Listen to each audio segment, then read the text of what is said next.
Hey, how you doing? I'm Jenny Boom Boom. This is Who Will She Be Talking to Thursdays. Every Thursday I do this show. It's so fun. I don't tell anyone who I'm interviewing until 7 o'clock on Thursday when the person appears. The first week was CT's own Opium Black, a good friend of mine, an incredible artist. Last week was another friend of mine, DJ Webstar, and last week he revealed that he's going back to reality TV and he's going to be starring in 2 movies with Dame Dash. Basically, it looks like he's doing a lot, especially because he's going to be in Paid in Full 2, which everybody's talking about, that brand new movie. Thanks to everybody that's joining me right now, and hello to you, Jordan P12. I really appreciate you joining my live.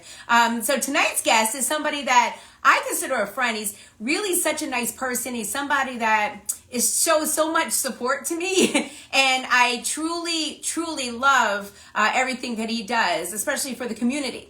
So the hints that I gave out earlier on the air and the hints that I gave out on my social media were: number 1, CT; number 2, you wake up with him in the morning; and number 3, Ice Ice Baby.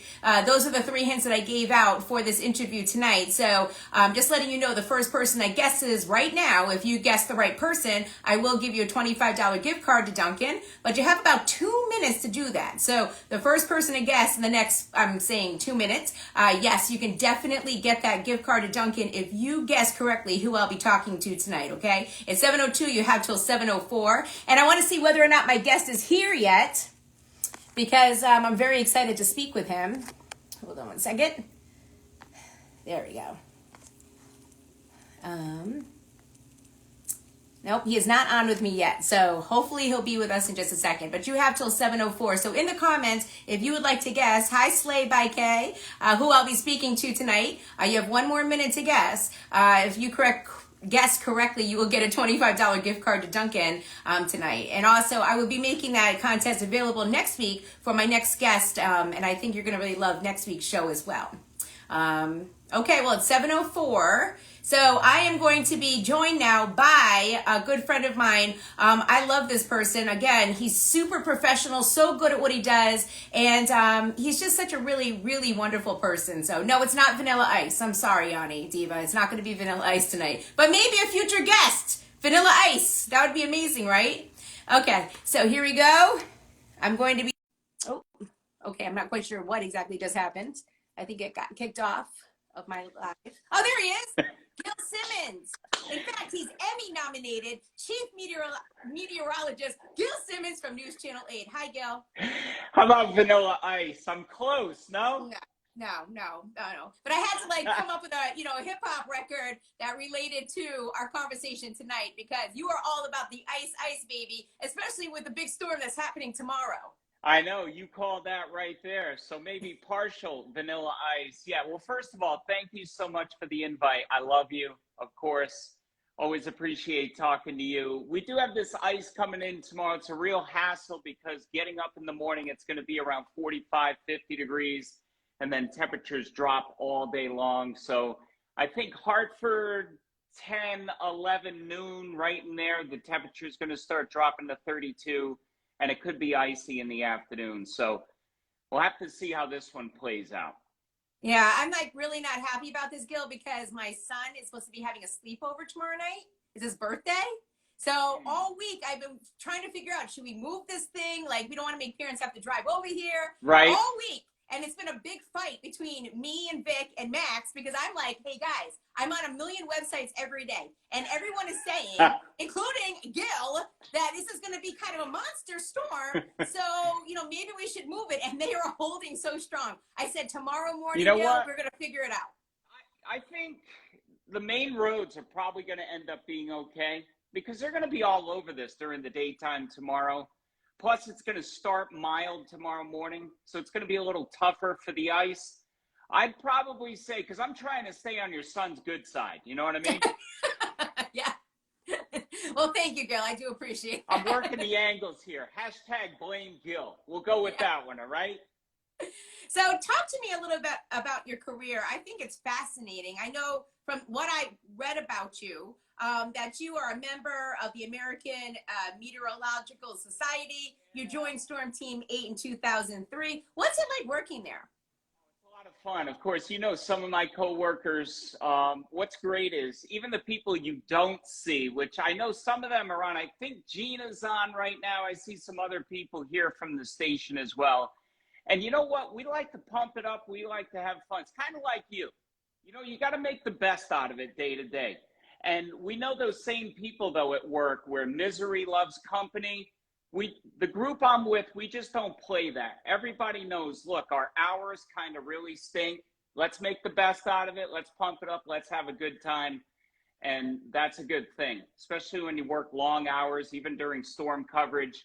You know, it's all about trying to find the better of it and not complain so much. Don't you find people just want to complain? Well, yeah. But see, like in the afternoon, we're like, you know, so fun. Me and Michi and Craig, we're friends at work. So it's like when we get in there, we just know that, you know, it's go time. It's That's high right. energy. Let's have fun. We love our job. Let's do this thing, you know, because like you said, up. it is long hours, and being in the entertainment business is not the easiest business to be in, right? So, you know, you have to put your best foot forward every single day. Those people are counting on you. Right. Absolutely. I love the fact that I wake up at like 7:15 in the morning. You've already posted an IG live video. I'm like, dang, Gil. Well, you know what time I get up. It's insane. And I know one night we were on live and you actually text like, okay, Jan, I'm going to bed. It was like 7:30. I was like, bye, Gil. Good night. Right now, you see this? Let me show you one of the secrets. First of all, I freaking love you. See this? Oh, nice. There's a little bit of tea right now. That's one of my secrets. It's hard, Jenny, for me to wind down. That's just how I am in life. I'm either 10 miles per hour or 0. I can't. It's hard to wind down, so a little tea helps out. What time do you get up in the morning? You want to take a guess? I want to say 3. Almost lunch. 12:48 every day. So you wake up at midnight? 48, pretty much. Yep. Oh my gosh. Well, the thing is, there's so much to do. We're on air at 4, okay? But I have radio to do, recordings. The web is big. As you know, social media, right? That's like a new angle of what we do. Right. So all of this stuff, including the forecast, making the graphics, that's all a front end work. So the longer I sleep in, it only kills me, nobody else. Right. And you look so dapper every day. Like you look so nice every day. Every night. I don't know how, because you know, at work, I go in sweats. That's me right now. I kind of felt guilty about rolling this out, but you know what? No, Gil, that's how I look at work every I feel like day. I should show some shoulder like you right now. Though my shoulders are very rough feeling, so no one touched them. Don't worry, mine too. They're like sandpaper. It's awful. So where did you work before News Channel 8? Well, I worked at News 12 in Norwalk, college at WestCon, and before that, I was in the Marine Corps for 6 years. Yeah, I heard that you were like a big deal. You're also an oceanographer? Yeah, that was the training in the Marine Corps. You had to understand how different things about the ocean were. You had to forecast currents and wave patterns for if you did a beach landing or something like that. I used to do a lot of forecasting for airplanes, for the pilots. So, you know, even their weapon systems were very weather sensitive. And I was in the Marine Corps for 6 years, all over the world. Good scenery, good times, and I learned a lot about meteorology and oceanography because that's what I did in the Marine Corps. Okay, so I just wanted to ask you, because Michi wanted me to ask you. I'm worried now. When somebody wants somebody else, okay, hit me with it. He wanted to know whether or not you've ever seen any alien ships when you were in the Marine Corps on the radar. He wanted to know that. He wanted me to ask you that, Gil. Not really, no. I did see the Aurora Borealis in the North Atlantic. That's a big deal. Some people that I thought were aliens, you know, here and there that were weirdos, but no official spaceships. I'm sorry to let them down. I did not. Okay. No saucers, nothing like that. He wanted me to ask you about that and also chemtrails. Well, that's an interesting, you bring that up. That pulls people out of wherever on the internet, especially. You know, Yeah. people, you bring that up. All that is people talk about those trails behind the airplane when the airplane goes in the sky and you see that line. That's actually condensation from the exhaust of the airplane, and it actually forms a cloud.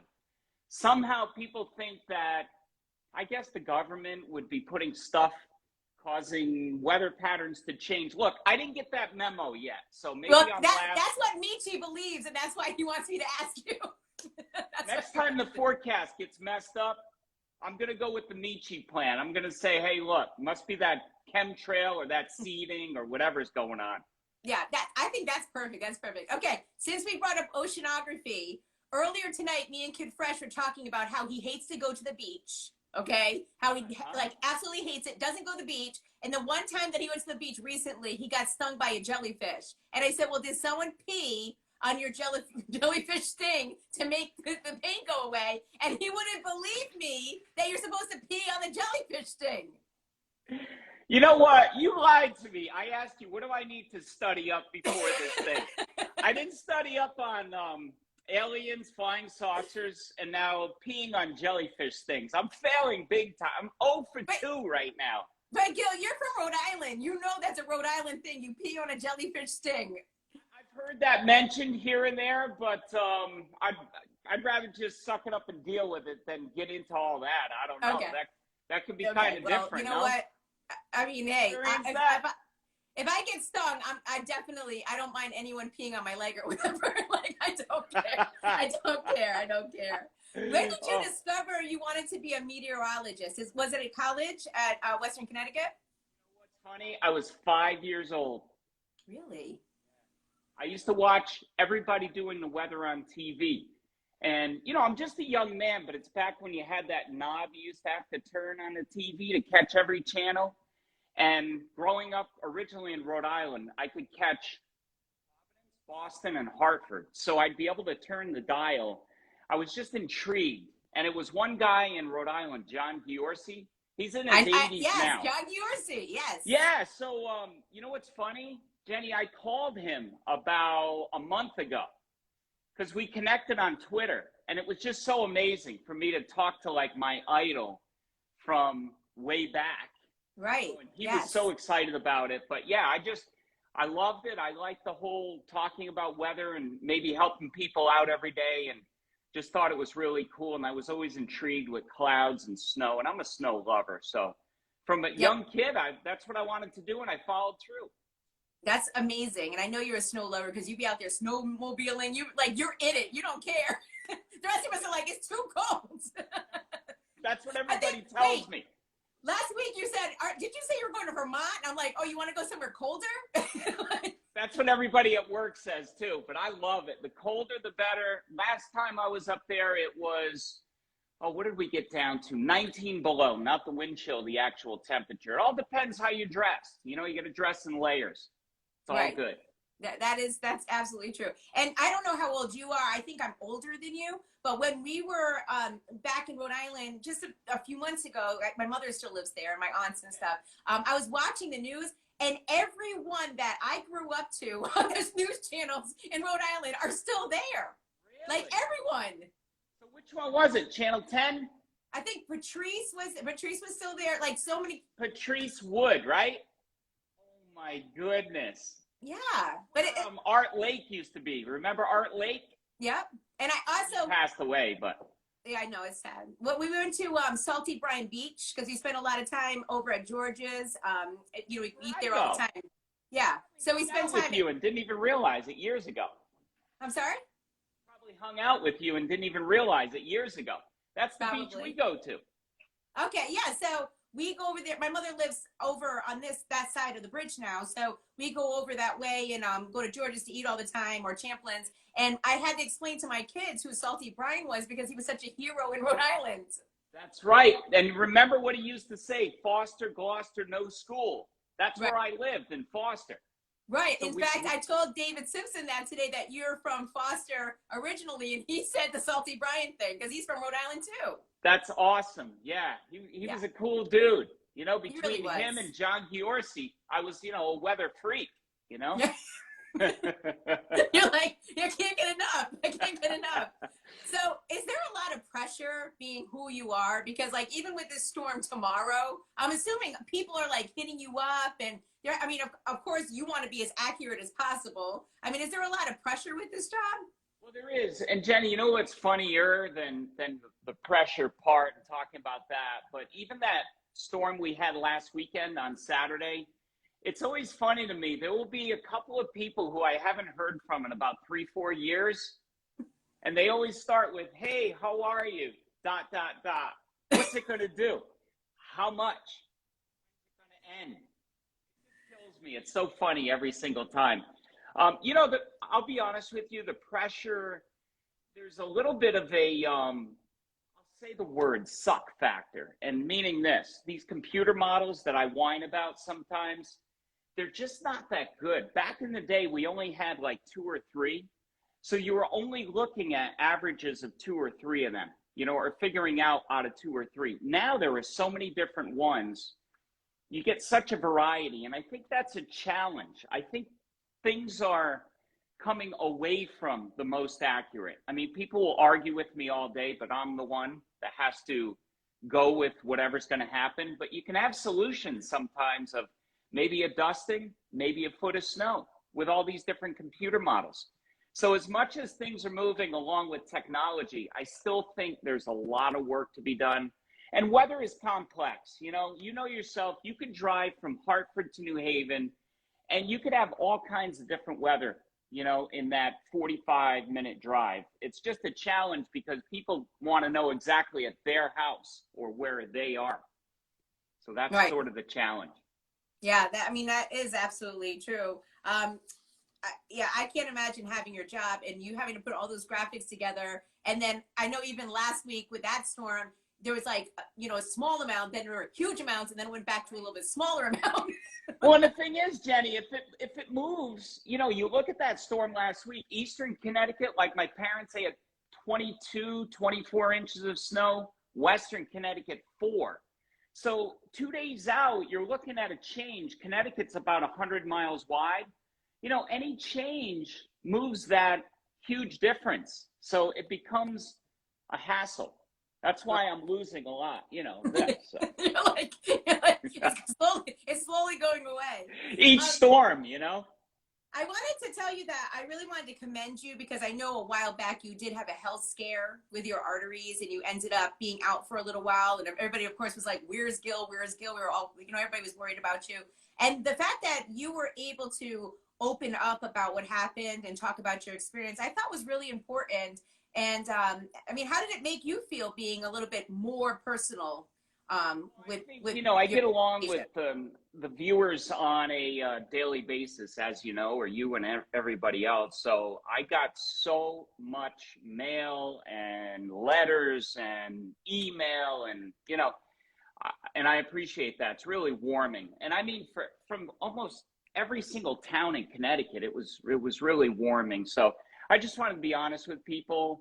You know, people go through things, and sometimes if you're kind of leery about somebody, they could be going through something you don't know about, you know. So I just thought, hey, let's just roll it out. And I'm 110%. So by the grace of God, and I thank God every day, I'm good. I'm even in better shape now than prior. So it's all good.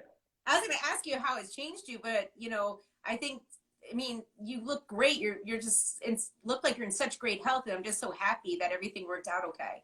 Thank you. Yes, and it's by the grace of God on that one. Trust me. But I got one of those Peloton bikes, Jenny. So you know, I'm burning that thing up. It's nice. Really I heard good. they're a lot of fun. I have to get on like a whole payment plan with them. So yeah, on that, it is like I don't want to see the numbers. You know what I mean? Yeah. Unless it's my weight numbers going down. That's it. Gil, I was like, let me pay off some credit cards first, and I hear in the you. meantime, I'm just gonna be walking outside. That's free.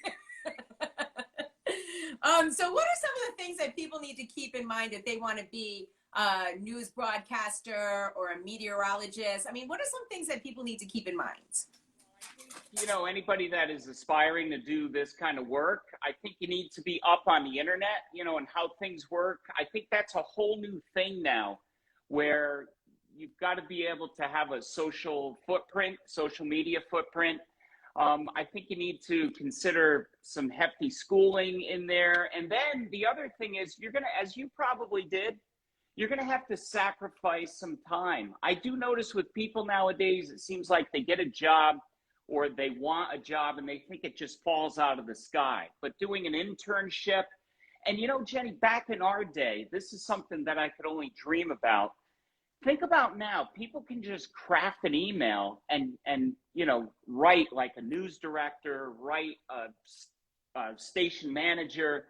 You know, back in our day, I used to have to pick the phone up, like grab the yellow pages, find these stations. And, you know, that's what I did when I was in the Marine Corps. Anywhere I got stationed, I would find the local TV stations in the yellow pages. And I'd just say, hey, I'm interested in doing the weather on TV one day. I'm wondering if I can just come in and have a tour. And you know what was nice? So many of them, they let me in, and the weather people would let me do runs at the green screen and try to figure that out. So I've always given that back too, to any college students or people that want to become meteorologists, because I just feel like moving that forward is the right thing, because so many people gave me a chance. Otherwise, I wouldn't be doing this, you know? Right. Yeah, I agree. I mean, even some of the folks that have worked with me on my show, they've gone on to do other things. Like Tasha McKee is in Colorado, Joey Franchise is in Tampa, but and even Michi's now the promotion director and producer of my show. Like, you know, it gives you such a sense of joy, you know, seeing the folks that learn from you go on to have great careers. And honestly, people always ask me, like, what's the greatest thing that you've accomplished? The Grammys, this. And I said, no, watching all these great people go on to have these great careers. It gives you such a sense of peace, such a sense of accomplishment. It does. And to be able to help somebody craft their future is so moving. Even we were just talking, I think it was yesterday, we had somebody who worked on the news desk, you know, just answering the phones, gathering news stories. And she wanted to be on air. And I still give her credit to this day. She would come in on weekends, because I was working weekends at that time, from, you know, 3 p.m. to 11:30. She would be in there in between. She'd be doing run-throughs, reading teleprompter. And now she's in New York City, just rocking it. You know, That's I mean, so it was great. years in the making, but hey, stick to it. The key is get a goal first and then smash the goal. You've got to get to it, whatever it takes. Yeah, absolutely. I mean, my first shift was midnight to 6 on the radio for $17,000 a year. And it sucked. I never knew what day it was. I already had kids, 3 kids by then. You know, it was really hard, but I did it. And that's the thing that speaking to what what you said a few minutes ago about people not wanting to put in the work, the only way that you get better in this, whether it be radio, TV, or whatever, is by doing radio and TV. Like, you don't get up on TV and you just know how to use the green screen and look, you know, you have to have practice to get really good, just like the radio, you know? So you can't just step into it like, oh, I'm just going to take over for Gil tomorrow, because no, you're not. Exactly. And it doesn't work like that. I think some people need that. They need to hear that, though. They just think they're going to step into it. You know, you've got to put the time in. You know, you've got to take that job that isn't so sweet, but down the road, it's a good upgrade point. It's a good stepping stone. I absolutely agree. So you're in the community all the time. I mean, all the time. You do a lot of events. You raise money. I mean, you're just in it. How important is it for you to be in the community, you think, as a broadcaster? Well, here's what I look at. You never know what you're going to need. And what I mean by that is we all could be touched by something you don't know about yet, but in the future. So I like to use the position as a way to expose a lot of different fundraisers. Like one of them just comes to mind now because I just heard from someone, like the Alzheimer's Walk. You know, so many people have a family member who may be impacted by that. And I'm just giving you one example, but I just like to do a lot of events because I can use this position to raise awareness and almost like yell it out off the top of a mountain to get the word out to help people. And it really makes me feeling good to participate with things like that and to help these people out. You know, and viewers for you listeners, I always find they actually want to help people, but they just don't know about it. So if you can get that out there, I don't know how many times I've put something out where there's a walk or whatever kind of fundraiser people can donate online, and it blows me away. How many people sign up for the walks? How many people donate for the online link? And it's awesome. Connecticut has great people that want to help charities, and I like Yeah. to help that process along. Right. Well, yeah, and I agree with that as well. I do a lot of kids things, a lot of kids events, for DCF, and I absolutely love it. Every single time they call me, I'm like, I'm there. I will host it. I do a fashion show every year for foster children and DCF kids. It's a prom event where they get free dresses, makeup, Cool. hair done, and everything for their prom. And it's starting back up again this year because, of course, we had to take the last couple of years off. But I just love being around the kids. It gives me such joy and fills my heart so much, and especially with the parents, the adoptive and foster parents, being able to talk to them, and just they're doing such great work too. So it is my passion. So I understand how you feel. I know somebody now who's actually in the process of adopting, and it's really heartwarming. It really is. It's so nice. Thanks for doing that, though. That's awesome. Wait, who did you say is adopting? I'm not going to say who it is, but I know thought somebody. You said you were. So I was like, I was going to congratulate you. Sorry. He's like, no. Feels like this. Not today. Still reading the manual, Jenny. Yeah. Trying to figure that out. That's awesome. So it's really great to talk to you, Gil. You are so loved by so many. Can you do me a favor? I want to meet Rick Ross. No problem. Next time he's out here, you can meet Rick Ross. What are you going to say to him, Gil? I don't know. We'll probably figure out if I could get like a spot in a video, or just do like a walkthrough, or maybe some kind of weather rap, some kind of drop some weather lyrics. I will say I did meet Snoop years ago in New York City. Nice. And it was random. It was I think I have it written here, 2002. And what's funny is I was down there with a couple of friends. There was this big tour bus. So I asked the driver, hey, what's up with this big tour bus? Who's in the tour bus? And the guy's like, Snoop. And I'm like, Snoop? Snoopy? And he's like, no, Snoop. I'm like, Snoop Dogg? And he's like, yeah. I want to meet him. Where's he at? Jenny, it was so cool. He got on this radio. He's like, hold on. He got on the radio. And he radioed to whoever, was with Snoop. And he goes, hold on, wait 15 minutes right here. And now I'm thinking, this is fake. I waited for about 10 minutes. Here comes like an entourage, a sea of people. And it was Snoop. Oh, my God. Around. My friend was so nervous. I got some pictures. We talked a little bit.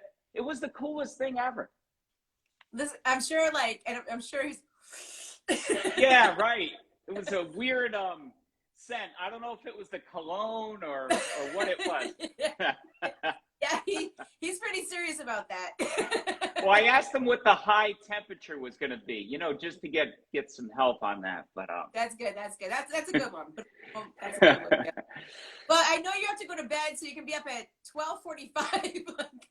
See that? Yeah. But thank you so much. It's so great to talk to you. You're such, you are, like I said, you are loved. People love you, Gil. And you just give people just a sense of so much joy and happiness. And thank you for that. True high for me as well. I love you so much. And I listen to you all the time. And thank you. I'm actually honored you even asked me to do this. So thank you so much. Take care, Gil. Go to bed. I'm worried about makeup, you. Jenny. Little under eye concealer, couple of layers, powder, and then blush right on the high cheekbones. Nice. Okay, perfect. Well, take care. Have a blessed night. Thank you. Thank you so much. I owe you. Thank you. Okay. Bye. And thanks to Gil Simmons from News Channel 8 for joining us for Who Will She Be Talking To Thursdays. I love him, and it was such an interesting and fun conversation. Next week, I don't even know who I'm going to bring yet. I think I have an idea, but I will be putting up hints early next week for Who Will She Be Talking To Thursdays. Thank you so much for watching. Have a great night.